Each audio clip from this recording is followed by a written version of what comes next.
De plus en plus, Alphonse Ngoyi Kassanji, député national élu de Mbuji-Mayi, se spécialise en conférences scientifiques dans sa base électorale. Après le cercle économique, c'est encore l'université officielle de Mbuji-Mayi qui revient à la charge et veut cette fois-ci consommer l'expertise politique de ce parlementaire détail. Vendredi 18 mars, dans une salle du cinquantenaire pleine comme un œuf, Ngokas, en duo avec le professeur Peter Ngalantumba Kabachadi, ont dépeint un thème de grande pertinence, surtout d'actualité, à savoir le parlementaire congolais face aux attentes du public. Si ce professeur à la faculté des sciences politiques et administratives a planché sur les aspects théoriques de la question, Alphonse Ngoyi Kassanji a parlé quant à lui comme pratiquant. Le parlementaire congolais est-il à la hauteur de sa tâche? Mérite-t-il sa rémunération? Ou mieux, ses émoluments? L'élu de Mbuji-Mayi n'a pas retenu sa langue. Ce n'est pas parce que le parlementaire ne fait rien, mais parce que quelquefois, quand le gouvernement ne fait pas la volonté de la population telle que nous le voulons, nous avons les mécanismes de faire tomber un membre du gouvernement. Je peux initier une interpellation, mais qui bute à un obstacle. Cet obstacle, c'est le bureau. Et notre Parlement est bicaméral, c'est-à-dire constitué de l'Assemblée nationale et du Sénat. J'ai fait une initiative parlementaire pour inviter, comme je l'ai fait à l'Assemblée nationale, j'ai invité le ministre de l'économie nationale par rapport à la difficulté que les Congolais rencontrent. Les Congolais n'ont pas pour la plupart d'emploi. On vit en se débrouillant dans les petits commerces. Et malheureusement, ces petits commerces est exercé par les expatriés importateurs. Ils importent, ces expatriés jouissent des privilèges de leur pays, leur accordent des crédits à des taux préférentiels. Alors, ils importent des marchandises, ils les vendent en détail. Que fera ce Congolais qui vit à travers ces petits commerces si on doit vendre même les grilles par un importateur en détail? C'est ainsi que j'avais interpellé le ministre de l'économie pour qu'il vienne nous dire, nous donner les statistiques d'abord des expatriés qui se déploient partout, qui vont jusqu'au même dans les milliers d'euros.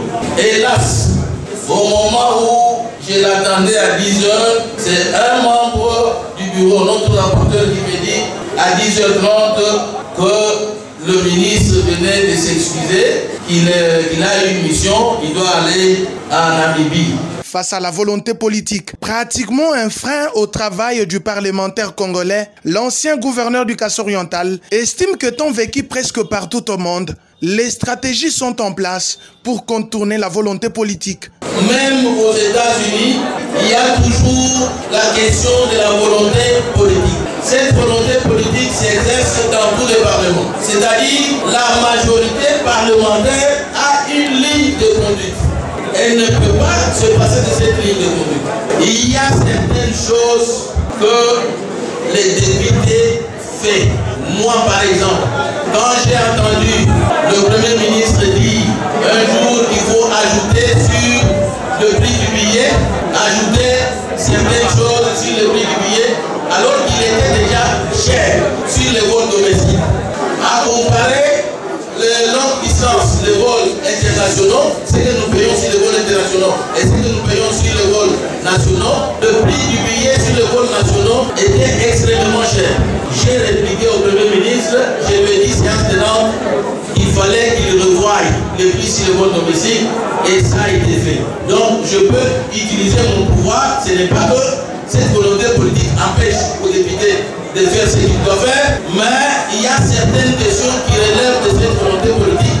Il y en a d'autres où les députés font passer la volonté de la population. Donc, j'ai fait passer, c'est un exemple que je vous donne, j'ai fait passer cela et aujourd'hui, on peut voyager à peu près à 50% moins ce qu'on payait habituellement. Toutefois, c'est lui que l'on appelle affectueusement Diak Bauer a exhorté les étudiants de l'université officielle de Mbuji-Mayi, socle du développement de la RDC, à voter utilement les élus compétents et expérimentés. J'interpelle l'assistance pour dire que c'est le peuple qui doit donne le pouvoir à ses dirigeants. C'est vous qui élisez le président de la République, aux députés, aux sénateurs, etc. Vous avez cette grande responsabilité. Il ne faut pas en abuser. Il ne faut pas élire parce qu'un leader politique vous a dit il faut voter tel. Sans que vous en connaissez ses compétences. Vous devez d'abord connaître celui que vous élisez. Ce n'est pas parce qu'il vous a donné de l'argent, mais parce que vous le jugez compétent et capable de vous défendre à l'Assemblée nationale ou au Sénat.